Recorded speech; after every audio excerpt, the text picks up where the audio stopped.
Which was? I did this. That's supposed to do that. That's supposed to do. Yeah. Okay.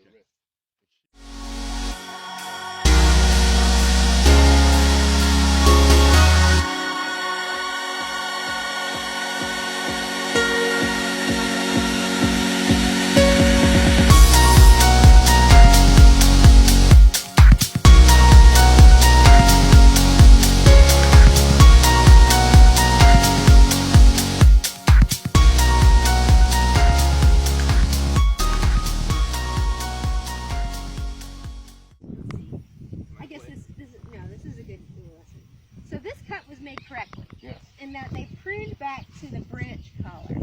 And so a branch collar, and you guys can come up and see that, is right here. And this is the point where it's wrinkly. And wrinkliness means that cells are dividing faster than anywhere else on the tree. So why would you cut that? Because the chances of it healing over are a lot faster. Just because the cell division is happening a lot faster. You cut above it? You would cut slightly above it. Yeah. So you would cut, for me, I would cut like right there. Alright, and so this was made fairly well. They cut a little bit too much into the branch collar right here. But I think that's okay because you can see some healing. Yep. If you look in here, you'll see it. Branches heal from the outside in. And so you can start to see that. But anyway, so they cut that.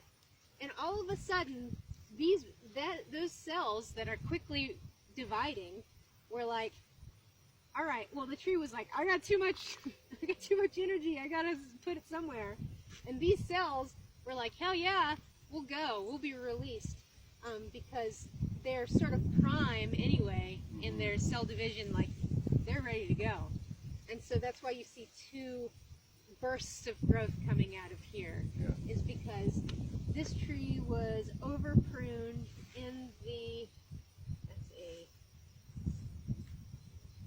this tree is over pruned in the wintertime, and so what we're seeing is new growth that happens. Now if you were pruning an older tree and you needed new growth because it was just, I see that all the time, like a tree that hasn't been pruned in 50 years and it needs, you look at the last year's growth.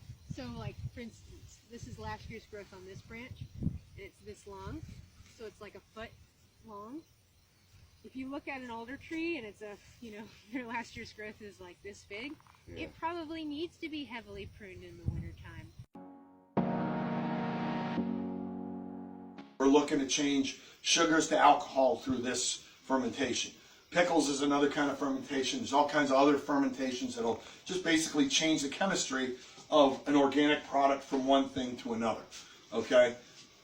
So we're changing sugars to alcohol. So chemically it's C6H12O6 changing over to C2H5OH with byproducts of heat and CO2. Okay? So we want to make sure that we're thinking about those things during the fermentation process, okay?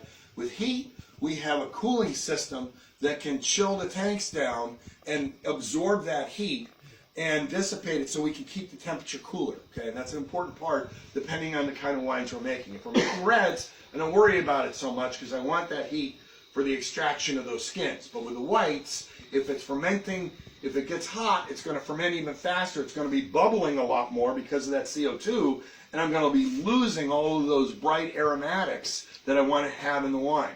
So we don't want a Chardonnay fermenting away at 75 degrees, 80 degrees, okay? And sometimes it can get up to 90, depending on, and then you're back to surface area. Okay, if I've got a big tank, I got to make sure I got a way to dissipate. If I'm fermenting in a barrel, I got a smaller vessel and I have more surface area, so I can do that in a cold room and dissipate that temperature that way.